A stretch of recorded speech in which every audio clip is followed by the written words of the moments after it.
concrete, bringing once distant cities within a few short hours, linking the nation together with the greatest highway transportation system in the world. American highway builders have done their work well, conquering road hazards, controlling the traffic flow, and keeping the driver constantly informed, like the engineer of a crack railroad train, of driving conditions ahead.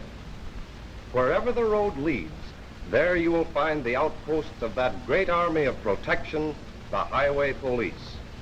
An army of national defense trained and equipped to keep all quiet on the highway front, on the job 24 hours a day. With the finest and best controlled highway traffic system in the world, it would seem almost ridiculous that highway accidents should happen.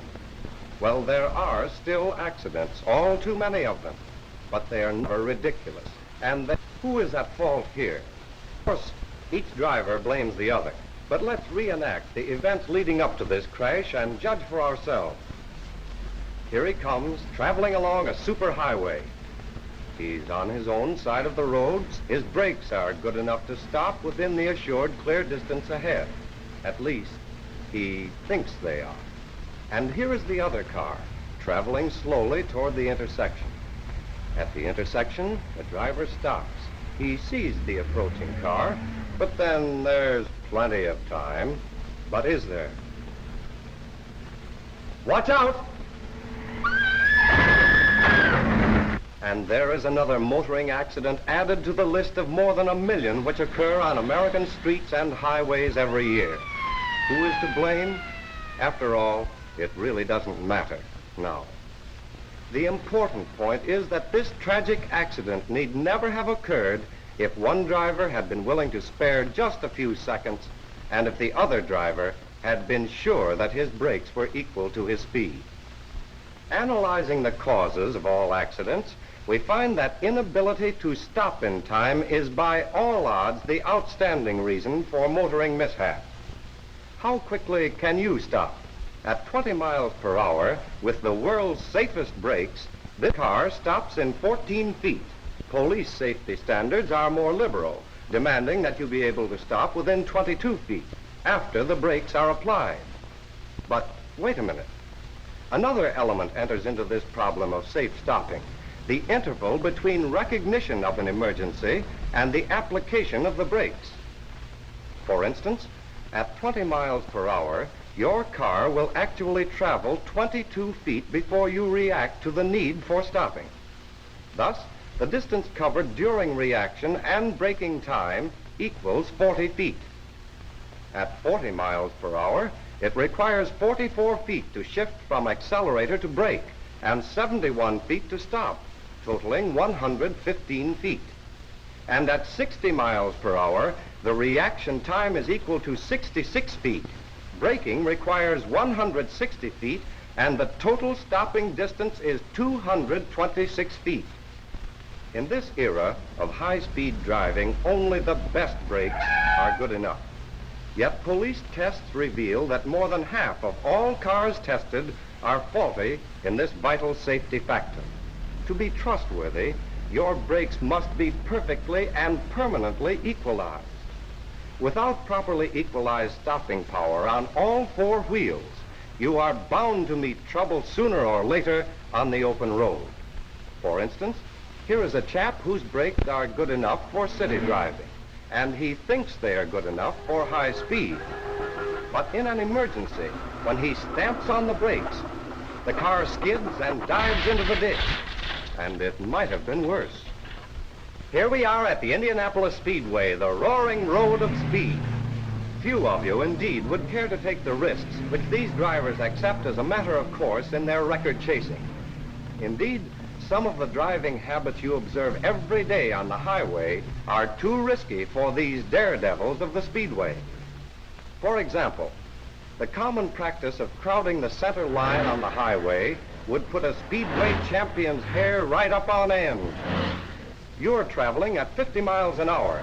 The approaching driver is traveling at the same speed. That's virtually 100 miles an hour and within handshaking distance. And how many times have you started to pass up some slower car and then squeaked through by the skin of your teeth? If that car is traveling at 50 miles per hour, it represents the same obstacle as 10 parked cars. The chance is not so inviting now, is it? Railroad crossing signals are installed as a warning, not as a challenge.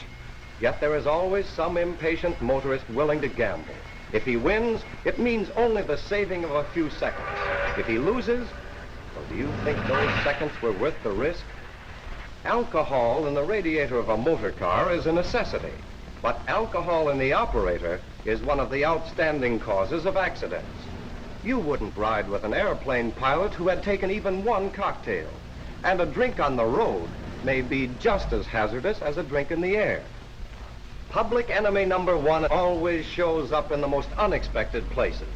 You can look for him to appear on the wrong side of the road passing another car on a hill.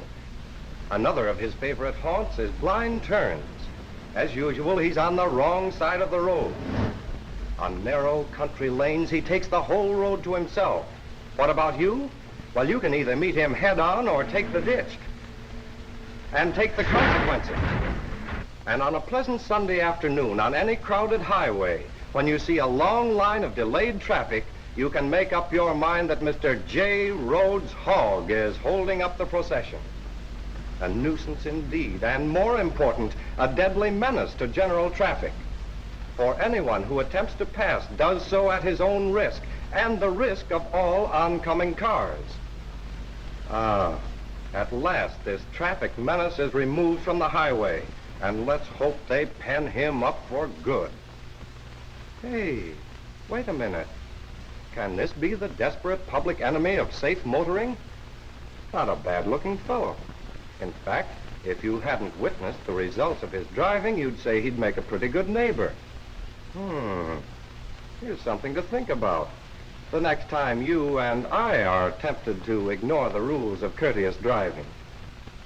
As a matter of fact, there will be no highway traffic problem if you and I, some 30 or 40 million of us, observe the golden rule of the open road and mix some horse sense with our horsepower.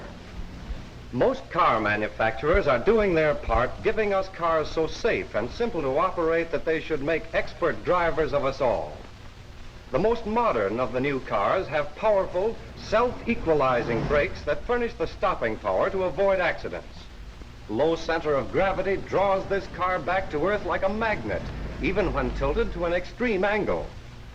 Modern design gives a new degree of stability and sure-footed performance under all driving conditions. New scientific weight distribution and springing makes possible an entirely new conception of riding comfort and handling ease, entirely free from steering wheel fight no matter how rough the road. What's this? Catastrophe? Oh no. Merely a demonstration of strength and safety of the new type of steel bodies by the men who break up automobiles to build them better. In this thrilling testing, these drivers are not suggesting that you try to imitate their performance. They are experts, strapped in their seats and experienced in this fine art of motor car mauling. And what does it prove? Just that in the event of an inescapable accident, the modern car offers you the safety of a mighty armor of tough steel welded to steel, the ultimate in protective coachcraft.